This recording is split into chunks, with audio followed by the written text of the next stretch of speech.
Buenos días, soy el teniente primero Ramírez Omar Leandro, les hablo desde el Servicio de Cardiología del Hospital Militar Central y hoy, en conjunto con mis tutores, el teniente primero Dale Nogales, la doctora Rochinotti y el teniente primero Ortiz, del Servicio de Electrofisiología del hospital, vamos a presentarles el Ateneo Central de la semana. A ver. Es un caso clínico de un paciente masculino de 84 años, 75 kilos de peso y un IMC de 25.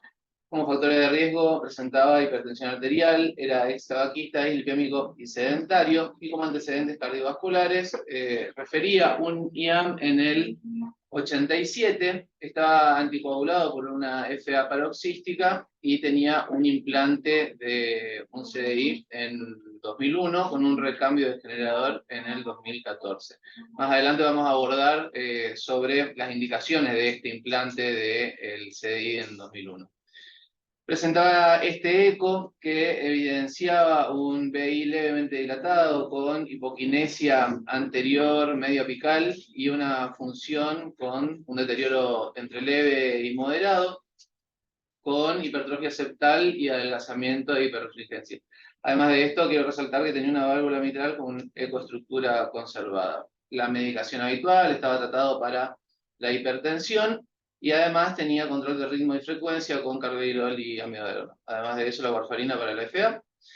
Y consulta por múltiples descargas de CDI o múltiples choques que describe como descargas en el pecho. 3 en las últimas 24 horas, por lo que lo ingresamos a unidad coronaria. El paciente al examen físico no tenía mayores datos positivos, estaba lúcido, los ruidos normofonéticos, silencios libres, sin signos de falla, tenía buena mecánica, sin ruidos agregados. En el laboratorio vemos que el único dato positivo era una pequeña reagudización de la función renal con una CREA de 1,25, y este es el electrocardiograma de ingreso que, bueno, el paciente estaba en sinusal, a una frecuencia de 70 latidos por minuto, tiene un eje desviado a la izquierda, también, bueno, un PR conservado, el QRS está ensanchado a expensas de un hemibloqueo anterior izquierdo.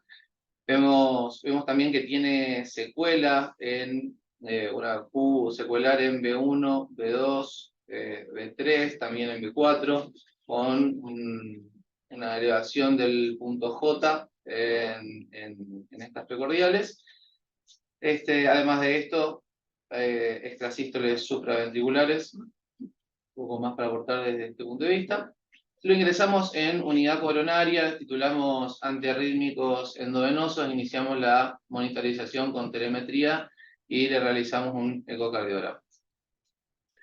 Ya desde el primer día podemos ver que el paciente hacía estas salvas de TB por telemetría. Digo salvas de TB porque respondían a la terapia cronotrópica y si bien, como digo, respondían a la terapia cronotrópica, repetía varios eventos, más de 3 en 24 horas, por lo que tiene el sello de tormenta eléctrica desde este punto. También hacía salvas de TB que cortaban espontáneamente. Se consulta con el servicio de electrofisiología, ellos interrogan el CDI y confirman la que era nuestra sospecha, y es que las descargas del CDI eran apropiadas. En el ecocardiograma que hicimos en unidad coronaria, no sé si alguien quiere comentar las imágenes.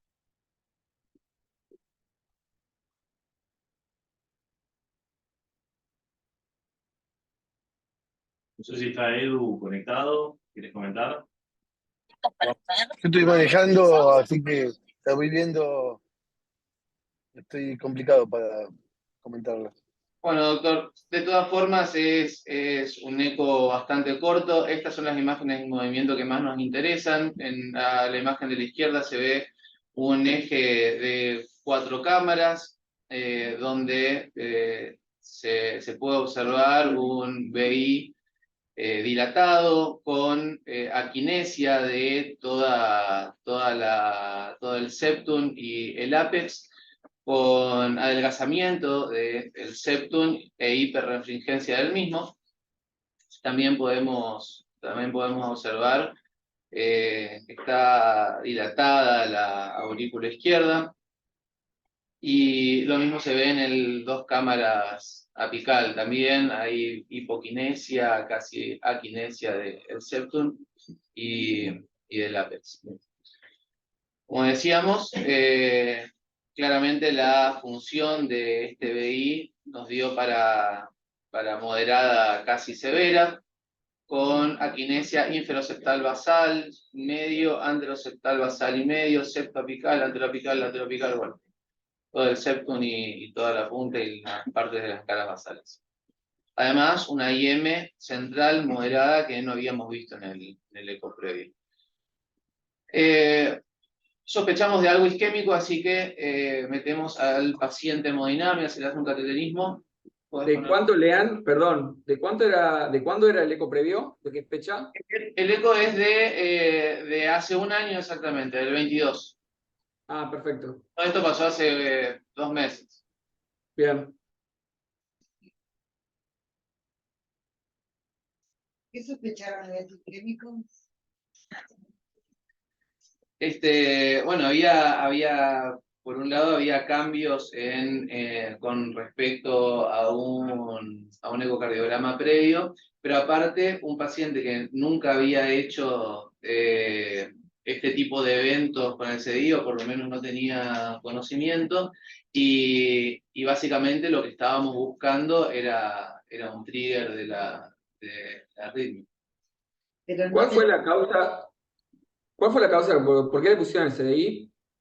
Bueno, eso vamos a hablar un poco más adelante, pero bueno, en principio tenemos un eco que claramente evidenciaba una FEI moderada o leve en el 22, así que, y esto pasó en el 2001. Así que Pero la causa fue prevención prevención primaria, claro, prevención primaria no era. Pregunto, no sé. No fue prevención primaria, pero ahora lo vamos a ver más adelante. A mí me gustaría dejar en claro que no tenemos ninguna clínica de evento coronario agudo. Dolor de pecho no tuvo, cambios agudos del electrocardiograma no tuvo, e insuficiencia cardíaca aguda clínica tampoco tuvo. Tampoco tuvo. Pero entonces, ¿por qué la coronariografía? ¿Pensaron en qué? Y estábamos sospechando un evento isquémico justamente ¿Y cómo evalúan la isquemia en una coronariografía? Íbamos... Lo que evalúas es lesión anatómica. Claro, es la lesión. No le hicieron pruebas funcionales. No le hicimos en este punto. Bien. Él ingresa por los choques, pero estaba asintomático fuera del choque. Sí. O tenía disnea, angor, algo. No tenía Nada. mayor datos.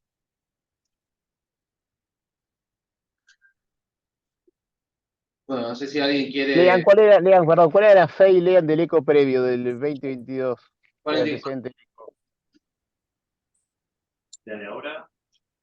No, la previa. Perdón, 44-47. Sí, tenía 40, hay una caída de 11 puntos. De Por FEI, eso, o sea, por eso. interpretar una caída. A ver, la realidad que con respecto al eco previo, acá está todo seculado, a diferencia del eco previo que parecía toda hipoquinesia, está descrito así, y hubo una caída de la FEI significativa, con lo cual, bueno, imagino que quería descartar enfermedad coronaria, ¿no? Que haya algo coronario que explique la caída de la función ventricular. Así Uno es. también duda por ahí del eco previo, a ver realmente cuál era si realmente había secuela o no en el eco previo, porque no está, si bien está escrito como hiperrefringencia, el eco previo, ¿sí? Hablaba de hipoquinesia, no de aquinesia, ¿sí? El de ahora sí es totalmente aquinético y es todo bien secuelado por lo que se ve en las imágenes. Creo que el caracterismo tiene que ver con buscar si la caída de la FEI tenía que ver con progresión de la enfermedad coronaria, indirectamente pensaba en isquemia o obstrucción, ¿no? Está bien.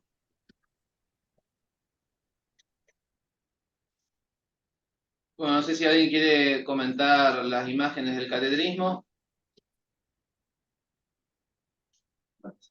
Bueno, Yo estoy de acuerdo con el doctor Corte, te digo, porque ese ventrículo está con una función que parece incluso un poco menos que esa FEI.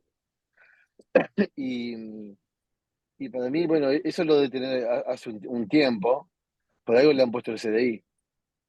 Así que bueno, no, nada, eso. Bueno, en el cateterismo se puede observar un tronco de coronario sin lesiones. Vemos en esta imagen justo que están pasando una circunfleja dominante que da ramo a la descendente posterior. No sé si se llegan a ver ahí. Bueno. Se observaba, creo que no llegaron a ver las imágenes, pero se evidenciaba una DA con lesiones severas a nivel proximal y medio.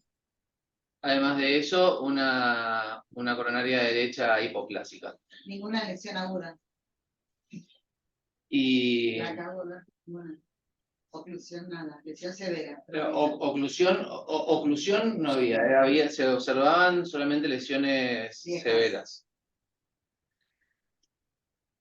Se realiza angioplastía a DA proximal y media, y a partir de ahí empezamos con el monitoreo también por telemetría. En los 2 días siguientes vemos que hay una disminución de los eventos taquiarrítmicos, con también una disminución del requerimiento del CDI. Se interconsulta nuevamente con el servicio de electrofisiología, quienes, teniendo en cuenta que el paciente estaba asintomático, venía en disminución los eventos, decidimos en conjunto finalmente darlo de alta con un seguimiento estrecho con el servicio y plantear eventualmente, por un lado, el recambio del generador y evaluar una posible ablación. El recambio del generador, obviamente, por el alto requerimiento que había tenido en el último tiempo y no sabíamos, bueno,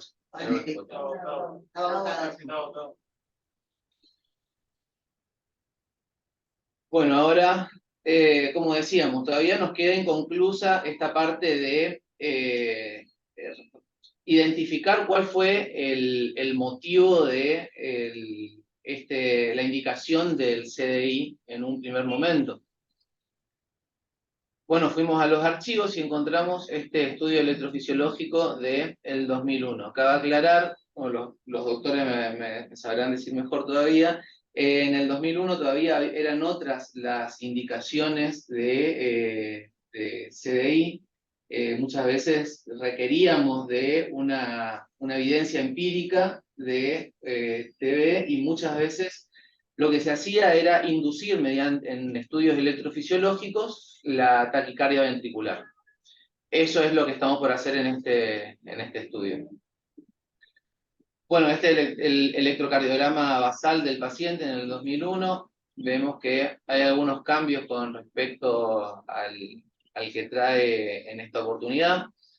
También está en sinusal, con un RR conservado, regular, un PR conservado también, un eje desviado a la izquierda. Ya podemos evidenciar acá un poco de secuela con una Q en B1, en B2, todavía mantenía una R en este momento. En B3 ya había una elevación del punto J, seguramente secuelar también.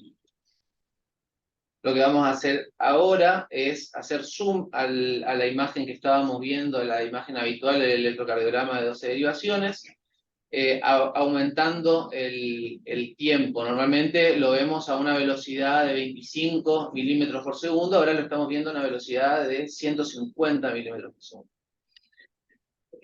Las 12 primeras derivaciones son las derivaciones habituales, y estas otras 2 derivaciones son catéteres intracavitarios que nos dan 2 electrogramas que no son los que estamos habituados a ver, y por eso los comento. El primero va a ser un electrograma auricular, y el segundo a nivel del GIS. Vemos acá, bueno, está marcado justo el periodo His ventrículo, que es esa gran onda que se ve, que coincide con el QRS, es de 44 milisegundos. Y como decíamos, vamos a empezar a estimular el ventrículo de forma tal que podamos inducir a la TV. Las estimulaciones son periódicas, se hacen cada 400 milisegundos y eventualmente se genera un sobreestímulo en el cual se acorta ese tiempo. Ahora vamos a explicar más adelante fisiológicamente por qué qué estamos buscando con esto. Bueno, lo que vemos ahora son otros dos electrogramas. Ahora vemos primero el His y en la segunda derivación endocavitaria vemos un electrograma ventricular. Vemos cómo se estimula, que es esa onda grande que vemos en el electrograma, que coincide con la espiga del marcapasos en las derivaciones precordiales.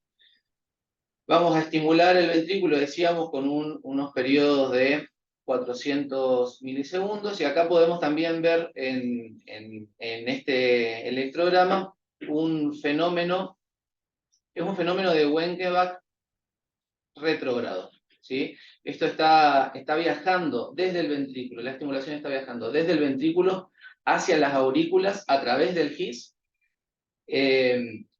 y esto se ve en la representación que vemos en este electrograma que representaba el His. Vemos como primero hay una, a ver si engancho, vemos como primero hay una estimulación ventricular y después está la respuesta. Primero una estimulación y después está la respuesta. Y si se fijan, el periodo entre la estimulación y la respuesta no es el mismo siempre, sino que se va alargando.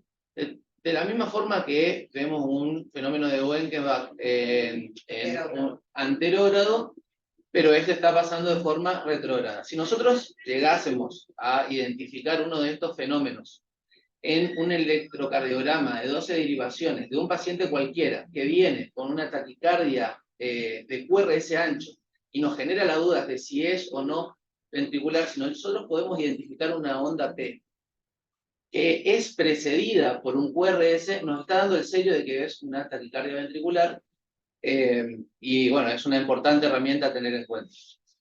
Vemos que después se pierde está perdida la asociación aurícula-ventrículo. Bueno, vemos que se pierde la conducción eventualmente y vamos a seguir con el estudio. Acá era lo que yo decía, venimos con estimulaciones.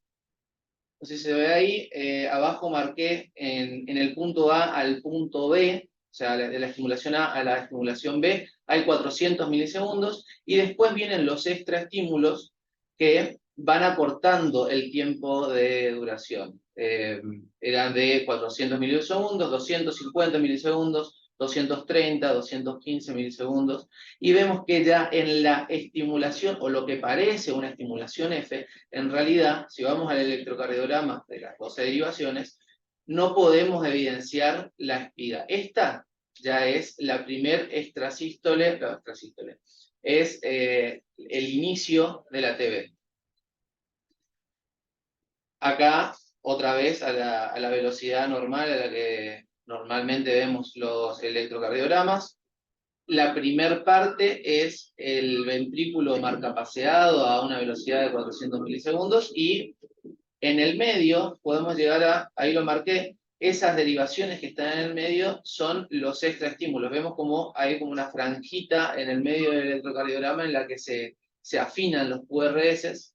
Después de esto va a iniciar la taquicardia ventricular, que empieza con un eje alternante. Al principio parecería una torsada de Juan, pero rápidamente se estabiliza, generando la imagen típica de una TV. Posterior a esto vamos a intentar marcapasear para, con terapia cronotrópica, retornar a sinusar al paciente, ya que teníamos la evidencia. Eventualmente, como no podemos hacerlo de esta forma, se termina chocando al paciente. Esto lo hicimos acá. ¿En qué año? 2001. Bueno, que no nos dan el CDI si no tenemos ayuda. el paciente sale en FA en esta oportunidad. Bueno, claramente un paciente que no tenía antecedentes por lo menos hasta el momento, intentamos cardiovertirlo nuevamente. Vemos como ahora salió en sinusal con un supra, en las precordiales, en B1, B2, B3 también. Ahí, bueno, más característico todavía. Se monitorea al paciente, ya tenemos la evidencia que necesitamos y quedaba a ver cómo evolucionaba después del estudio. Vemos que parece un poco catastrófico el electro después del estudio, pero vemos que si comparamos con el electro previo tampoco tiene tantos cambios. El paciente ya tenía como es una elevación del punto J en estas precordiales. La secuela parecería sigue siendo parecida. El único cambio más evidente es la R de B3 que ahora prácticamente desapareció. En ese momento que lo estudiamos, él había tenido el infarto, no sabemos cuánto tiempo antes del estudio, y la fracción de eyección que tenía en ese momento. ¿La sabemos? Era baja. Era un MADI, pero Uno. 1. En aquella época todavía no estaba el MADI 2. Y teníamos que demostrar, teníamos que ver, no sé si tenía este paciente de la doctora Montes. Y ella cuando... Ahora es un paciente que va desfibrilador de Claro. En aquel momento todavía no se había determinado, necesitábamos tener la demostración que era inducible. Bueno, evidentemente la historia demuestra que estaba dentro del grupo de pacientes Sí, a la larga el CDI estuvo bien indicado, porque mucho tiempo después lo requirió. No, y antes también, según lo que comenta la doctora Montes, que lo vio antes también.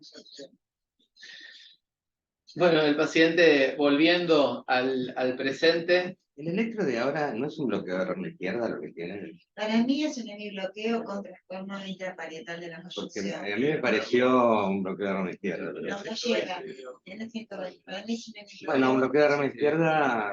Con trastorno intraparietal 120.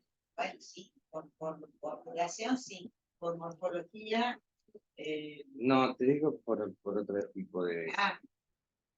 Pero tiene una secuela y para mí esa persistencia del supradesnivel en la cara anterior No, habla de la disquinesia. Aunque no la vemos en el eco, no sé por qué razón, no es habitual que tengamos supradesnivel permanente. O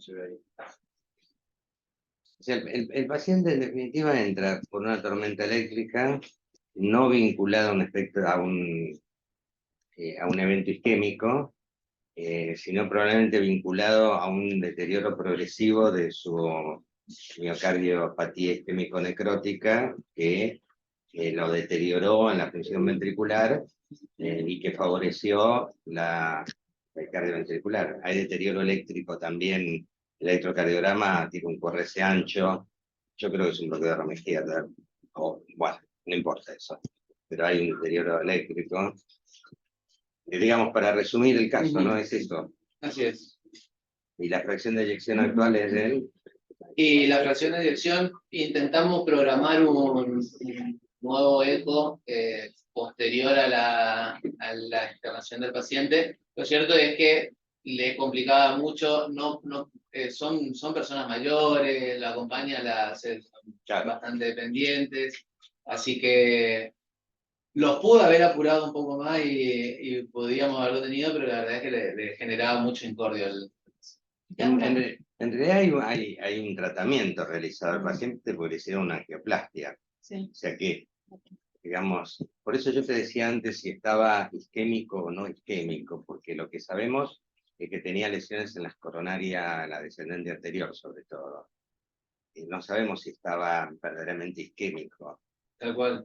Entonces no sabemos si el disparador fue la isquemia o no fue la isquemia.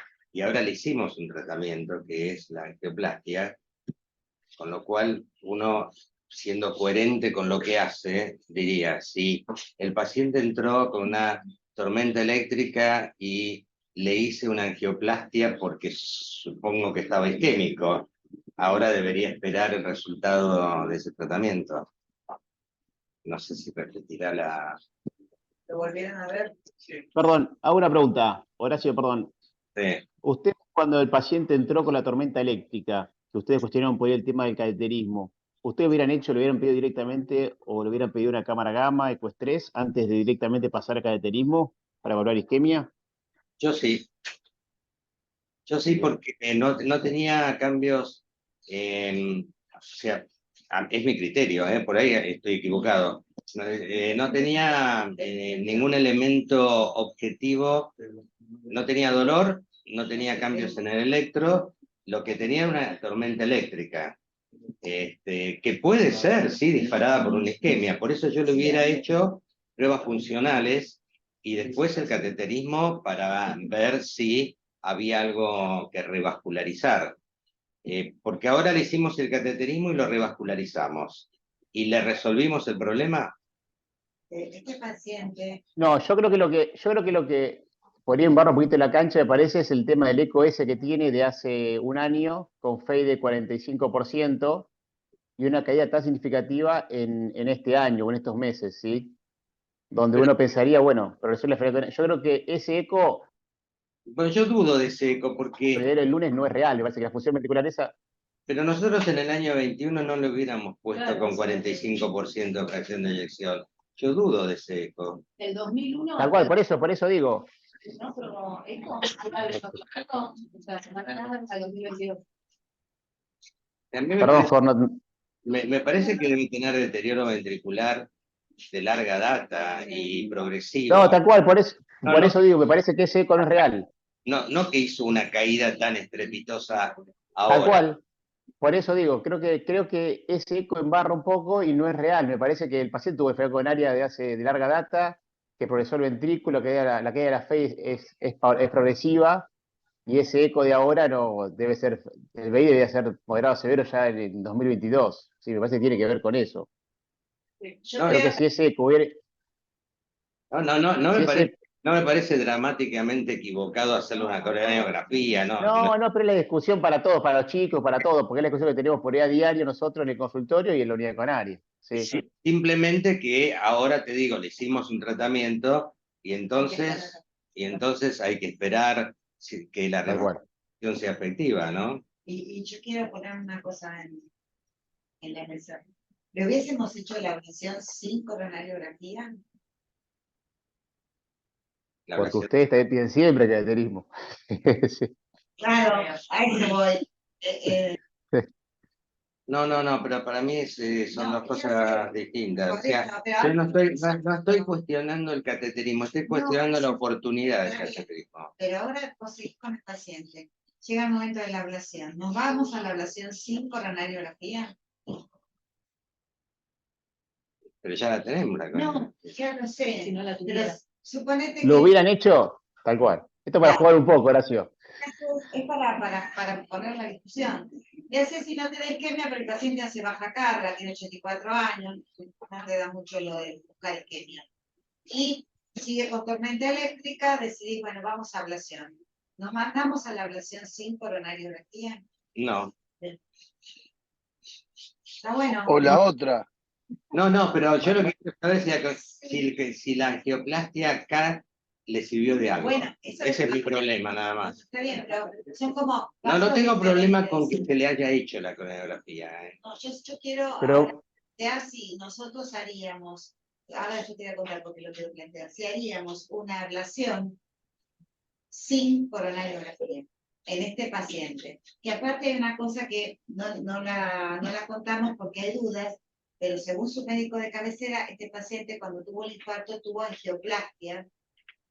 No se ve un stent, él requiere con stent, pero bueno, en algún método fue revascularizado en su momento.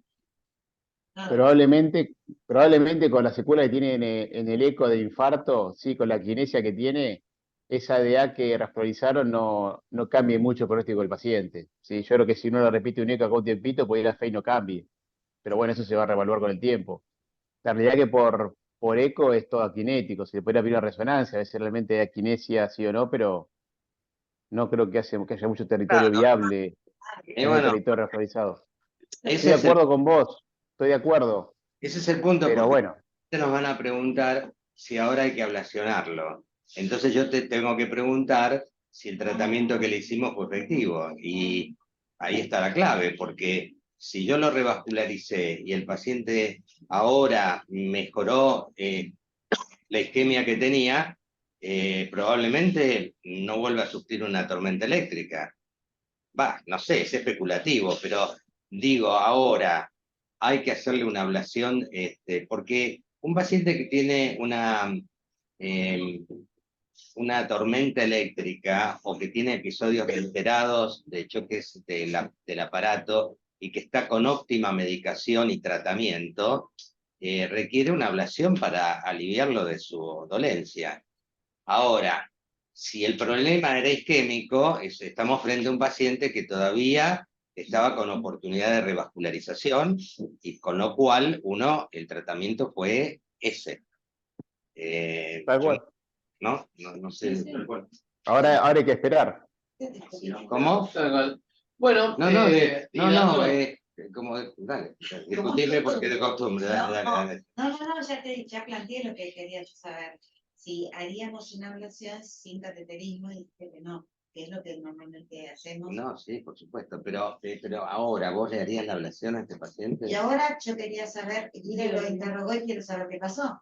Bueno, a ver qué pasó. bueno, y dando respuesta. Bueno. Yo lo vi, lo vi 2 veces la vez que fue alta. La primera vez que lo vi había tenido un evento más con un choque apropiado, que fue muy similar a lo que tenía previo a todo esto. Y la segunda vez que lo vi, que pasaron 2 semanas más, que se desconté que todavía aumentaba un poco el isoprolol, no tuvo más ningún evento de nada, había ahorrado todo. No tuvo ni siquiera el positivo no me grabó nada. Lo único que sí es un pequeño hematoma del lugar que era esperable porque estaba propio de él, pero fuera de eso está evolucionando muy bien. Bueno. Y ¿tiene capacidad funcional? Le pedí un nuevo cocoidroma la última vez que lo vimos, pero... No, digo, clínicamente, ¿tiene disnea? No, está, sintomáticamente está igual a previo a todo esto. No hubo teoría no me refiere a disnea, También es un paciente que está bastante limitado por la edad, no tiene tanta movilidad. Bueno, decíamos entonces, el paciente se recambió el generador y en posterior al alta tuvo muy poco, un solo evento de TB. Y lo que nos queda por preguntarnos es qué nos queda para ofrecerle a este paciente, como decía el doctor. Es un paciente al cual se le realizó un tratamiento, le hicimos una angioplastía, parecería que en principio funcionó bien, pero por otro lado podemos estar seguros de que no va a repetir eventualmente estos eventos. ¿Sería conveniente plantear ahora la ablación o la deberíamos hacer en un segundo tiempo? O sea, una de las cuestiones que se nos presentan. Así que, dando rumbo a la discusión y a la parte bibliográfica, vamos a hablar de ablación.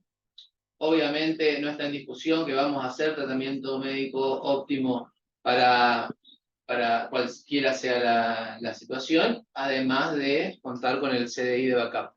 Pero la idea sería ablación sí versus tratamiento óptimo. Para saber qué vamos a ablacionar, vamos a hablar un poco de taquicardia ventricular, particularmente monomorfa sostenida. Sabemos que son uno de estos tipos de taquirritmias de QRS ancho, justamente por la fisiopatología de la enfermedad, va a ser una taquicardia regular, uniforme y estable.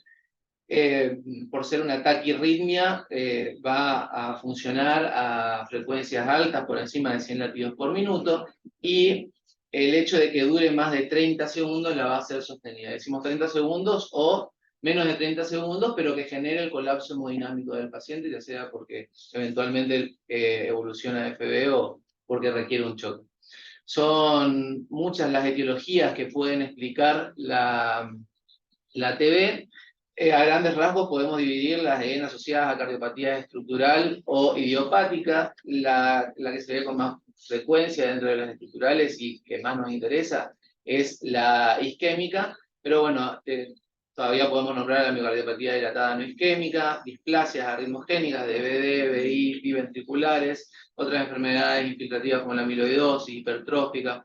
Bueno, y dentro de las idiopáticas, la taquicardia de los tractos de salida es la que se ve con más frecuencia en la bibliografía.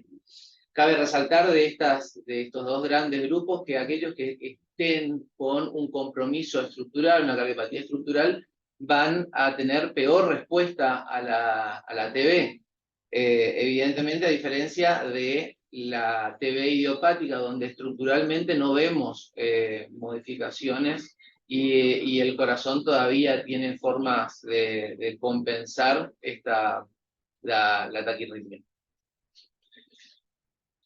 Bien, los mecanismos, tenemos los focales y por reentrada. Me voy a enfocar sobre todo en los de reentrada. Decir que los focales son bien respondedores a drogas, que tienen muchos triggers para sus desencadenantes. Y dentro de los de reentrada, vamos a ver que necesitamos de un sustrato. En este caso es una cicatriz generada por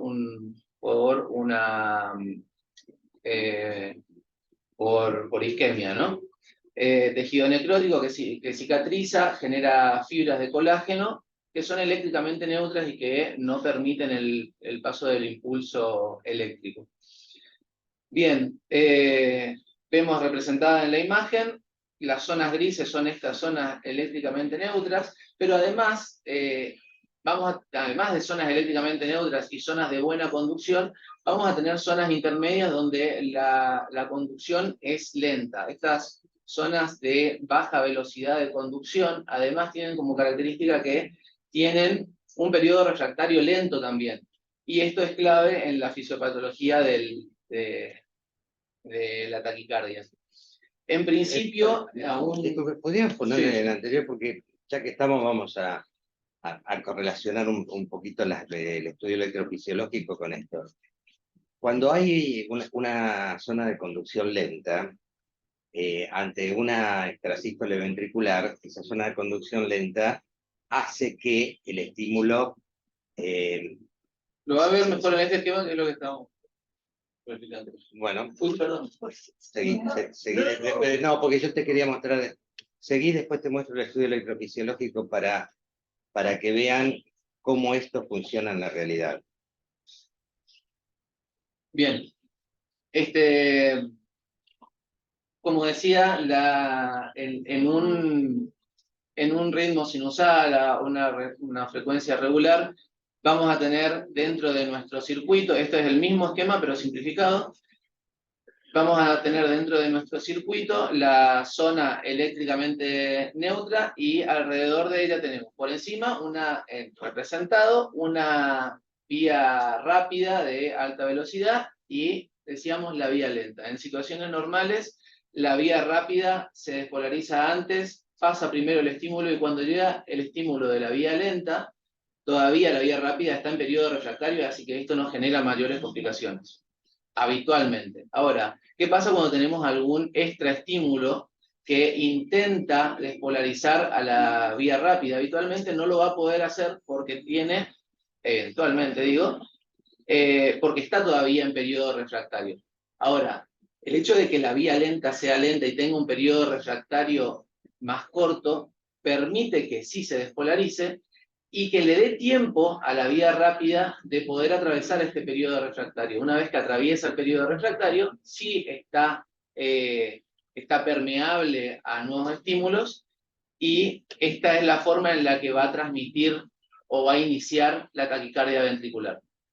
Esto se va a transmitir como un bucle indefinidamente hasta que eventualmente tengamos un estímulo que vuelva a dejar en periodo refractario la vía rápida, pero vemos que es más complejo poder entrar en ese pequeño momento para poder retornar a sinusal. Eso lo vemos en el segundo gráfico.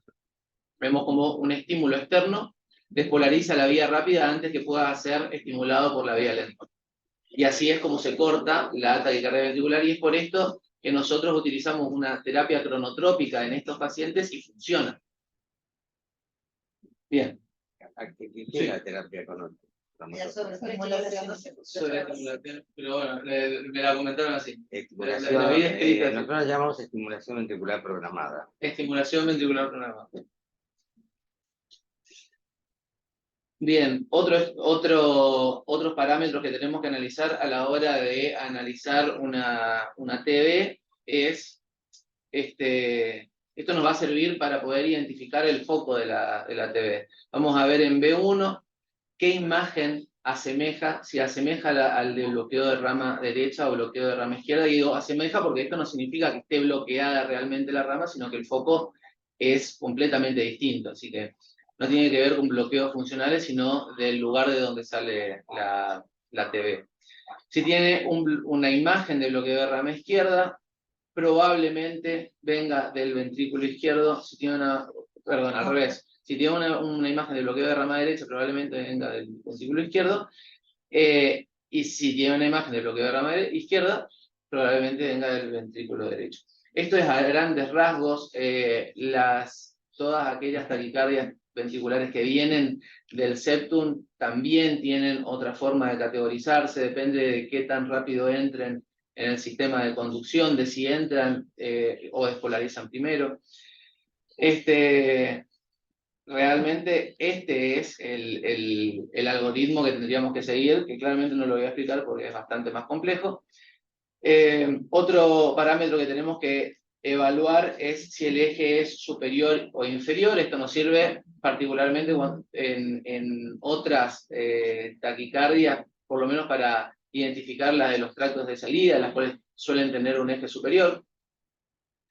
Decir de esto que el 80% de las taquicardias que nosotros veamos, otra vez para diferenciarlas de una supraventricular de QRS ancho, el 80% de las que veamos nosotros con un eje entre 0 y menos 90 van a ser taquicardias ventriculares.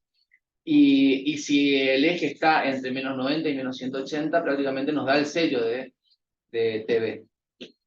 Además de esto vemos la transición del RS, el momento en el que la R pasa a ser predominante por sobre la S en nuestro electrocardiograma. Eso lo vemos en las derivaciones precordiales. Y todo esto nos sirve para evaluar justamente en el lugar anatómico, por lo menos inferir un probable origen de la TB.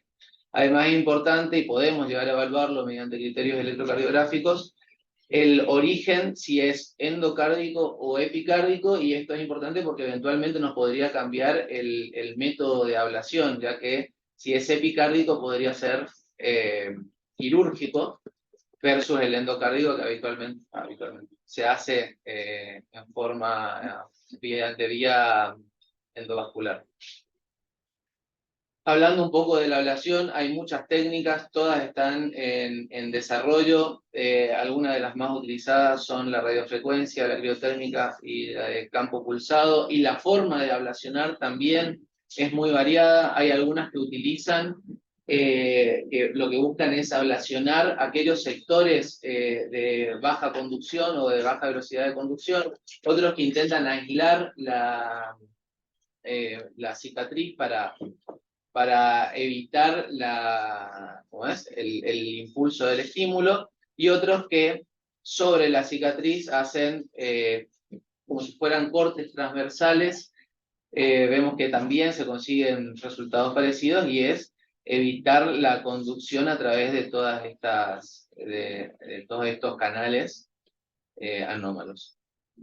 Básicamente, la ablación es un procedimiento que lo hacemos habitualmente por vía endovascular. Como vemos cómo están intentando, van a ablacionar una FA que es distinta de la que nosotros estamos tratando, ¿no? Es una supraventricular versus una ventricular, que es de lo que hablamos, pero bueno, forma esquemática no sirve. Decir de esto que el video está muy simplificado, solamente mete un catéter, pero para poder hacer una ablación tenemos que introducir múltiples catéteres para poder evaluar correctamente la transmisión del estímulo. Se introducen también transductores endocavitarios para poder generar una mejor reconstrucción 3D. Acá lo que hizo fue atravesar el septum para poder llegar a las cámaras izquierdas, pero eventualmente se podría ingresar por vía arterial para ablacionar alguna del tracto de salida. Y lo que está haciendo acá es identificar aquellas zonas que están coloreadas en rojo, que son las de baja velocidad de conducción. Bien, como vemos, el paciente retorna sinusal post procedimiento. Bueno. En cuanto a la evidencia que tenemos acerca de la ablación, son muchos los trabajos, no me voy a detener a explicar porque aparte se nos va el tiempo, pero algunos de los más importantes son el VTouch, el SMATch, que estudiaron pacientes con antecedentes de infarto. El VTouch agregó también una FEI menor a 50, la dividió en dos grupos, entre menor a 30 y menor a 50. Ambos estudios evidenciaron una disminución en la cantidad de intercurrencias y tormentas eléctricas o requerimiento del CDI, pero no así pudieron demostrar una diferencia en la mortalidad. El estudio ANIS también con similares resultados. El PAUS-SCD.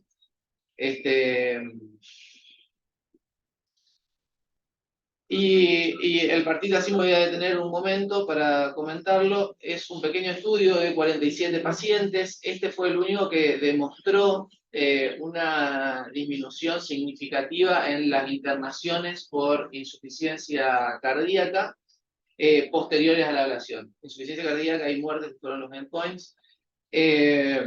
Además de esto, también tuvo una disminución en, disminución en las descargas del requerimiento de CDI y disminución en las hospitalizaciones.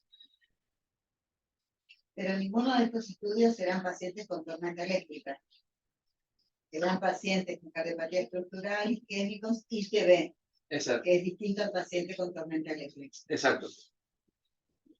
El partita, tengo entendido, no discriminó en pacientes isquémicos necesariamente.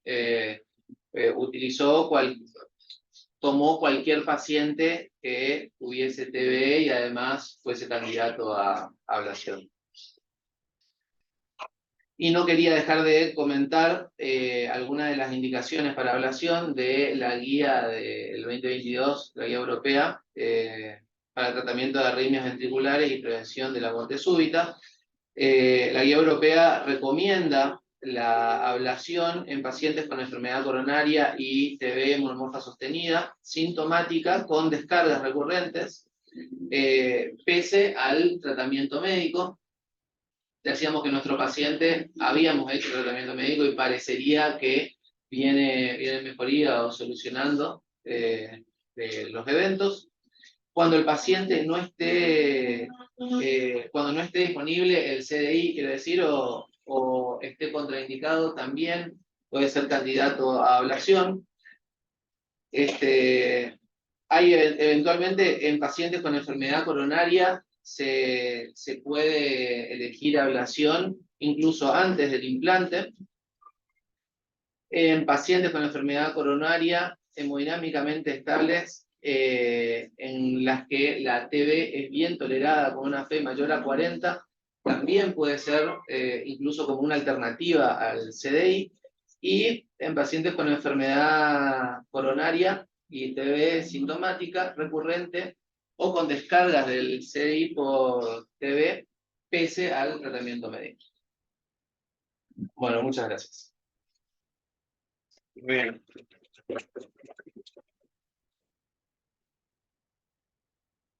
Y si hay tiempo, les hago un comentario, si no, ya no hay más tiempo. Hay tiempo, no hay tiempo. ¿Podés poner el esquema? Sí, doc. Ese.